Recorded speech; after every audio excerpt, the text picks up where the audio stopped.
Il va nous rester un dernier onglet à découvrir ensemble, ça va être l'onglet Finances. À partir de cet onglet Finances, ça va principalement être lié à tout ce qui va être synchronisation bancaire. Donc la synchronisation bancaire, ça va être vraiment le fer de lance de Calimo pour pouvoir mettre en place un certain nombre d'automatisations. On va pouvoir voir ça ensemble. Donc on clique sur Finances, on va arriver sur 3 onglets. Pour pouvoir raccorder son compte bancaire, on va simplement cliquer sur le petit plus. Là, vous avez la liste de toutes les banques possibles et inimaginables qui vont se retrouver ici. Donc, normalement, il y a votre banque qui y figure, sauf si vous avez vraiment une banque très exotique. Mais en tout état de cause, si vous êtes dans une banque traditionnelle, il n'y a aucun problème, vous la retrouverez dans ce listing. Pour l'exemple, on va faire un test avec le CIC. Hop, je sélectionne ma banque, je clique. Et donc, pour tout ce qui va être synchronisation bancaire, Calimo passe par un prestataire externe qui s'appelle GoCardless. Donc c'est un service sécurisé donc, qui est fourni par ce prestataire. Rassurez-vous, je sais que certains d'entre vous seront frileux à la synchronisation bancaire, notamment en termes de sécurité, etc. Aujourd'hui, c'est des solutions qui sont vraiment totalement fiables. GoCardless travaille avec énormément d'applications dans divers domaines pour tout justement ce qui va être synchronisation bancaire. Il travaille avec énormément de logiciels de comptabilité en ligne. Donc ceux d'entre vous qui ont des comptables en ligne, et ben c'est pareil, ça va être le même système, c'est de la synchronisation bancaire. Certains d'entre vous qui utilisent également des applications de gestion de finances personnelles, c'est de la synchronisation bancaire. Donc c'est quelque chose qui est vraiment aujourd'hui ultra sécurisé. Nous, ça fait déjà des mois et des mois et des mois qu'on l'utilise, il n'y a aucun problème à signaler. Et du coup, le prestataire et Calimo auront uniquement un droit de consultation sur certaines écritures, donc notamment le solde de votre compte, le détail des comptes et les opérations sur les 90 derniers jours. Alors attention également, la synchronisation bancaire, pour des questions législatives et de sécurité également, elle n'est pas perpétuelle. Donc, ce qui veut dire que la synchronisation bancaire elle va être limitée à maximum 180 jours. Donc en fait, il va falloir resynchroniser votre compte bancaire à un moment donné dans l'année. Donc ça, voilà, ça sera une étape à faire. C'est ce qui permet également de garantir la sécurité de vos données et notamment des personnes qui utilisent un logiciel tiers comme celui-ci. Ça évite d'être logué ad vitam aeternam. Donc là, au bout d'un moment, si vous l'utilisez plus, ça va forcément se désynchroniser et l'accès va être rompu. Et donc, pour pouvoir continuer à utiliser tous les bienfaits de cette synchronisation bancaire et de bénéficier des nombreuses automatisations de Calimo, il vous faudra resynchroniser à un moment ou à un autre. Donc là, on fait simplement accepter et continuer. Vous avez tous les détails, etc. si vous voulez aller voir un peu ce qui se passe. Et là, vous avez vu, on était sur l'URL de GoCardless et on va passer sur le CIC. Donc là, on est bien sur l'interface du CIC. Donc je vais rentrer mes identifiants de façon à pouvoir synchroniser mon compte bancaire, personnaliser la page d'accueil de l'API entre GoCardless et CIC, parce que du coup GoCardless a des accords avec chaque banque de façon à pouvoir se loguer et avoir ce droit de consultation. Donc il y a certaines banques sur lesquelles ils ont personnalisé les pages d'accueil comme ça avec leur logo. Personnellement, pour moi, c'est une très mauvaise idée d'avoir fait ça, parce que ça inspire pas confiance. On a un logo qui est même pas mis en forme, etc. Enfin, ça inspire plus de la méfiance que de la confiance. Ne vous inquiétez pas, on est bien sur l'interface du CIC, donc il n'y a aucun problème.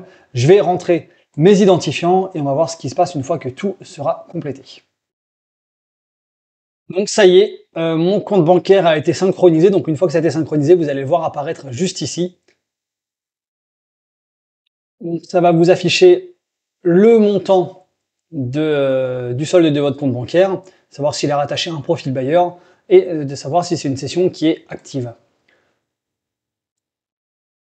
Ici, vous avez des petits paramétrages sur lesquels vous pouvez effectivement faire des petites actions et configurer des alertes.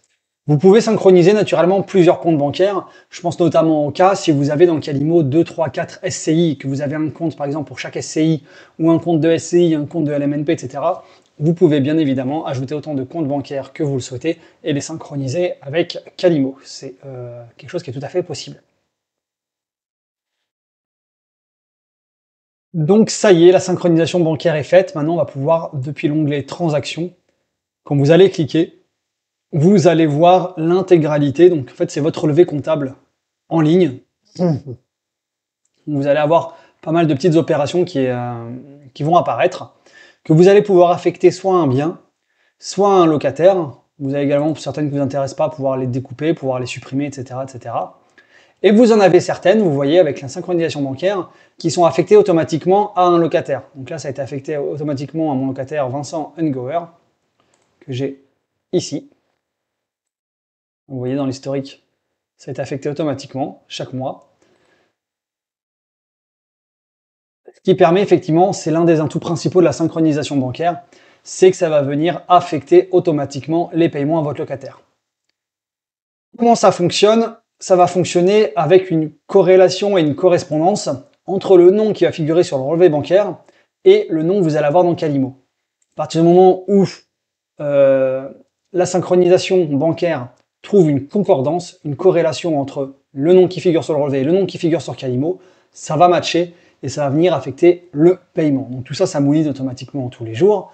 Bien évidemment, s'il y a des erreurs, vous avez quand même la main, vous pouvez supprimer l'affectation qui a été faite, vous pouvez après bien évidemment le réaffecter au bon locataire, etc. Donc ça en fait ça permet de pouvoir affecter automatiquement des paiements à votre locataire, en fait d'automatiser totalement votre comptabilité, ce qui est quand même un outil qui est quasiment indispensable aujourd'hui, parce qu'on a vu dans la partie locataire que vous aviez chaque mois les appels de loyer, les appels de charges qui étaient générés automatiquement, et que restait à vous de réaliser les paiements du loyer, donc tous les mois ou tous les 2 mois si vous êtes un petit peu moins assidu, de venir inscrire en comptabilité le montant du loyer avec la date de paiement de loyer, etc., etc.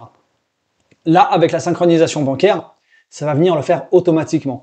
Et l'affectation automatique du paiement comptabilité va également déclencher des process de gestion et d'automatisation chez nous derrière. Ça va pouvoir générer automatiquement une quittance pour l'envoyer au locataire.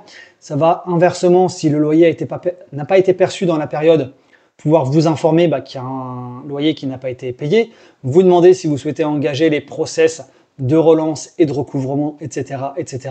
Donc en fait, ça permet vraiment de passer en mode pilotage automatique et de pouvoir relancer immédiatement et simplement le locataire en cas de défaut de paiement et à défaut de lui générer automatiquement une petite quittance de loyer qu'il retrouvera également à disposition dans son espace locataire.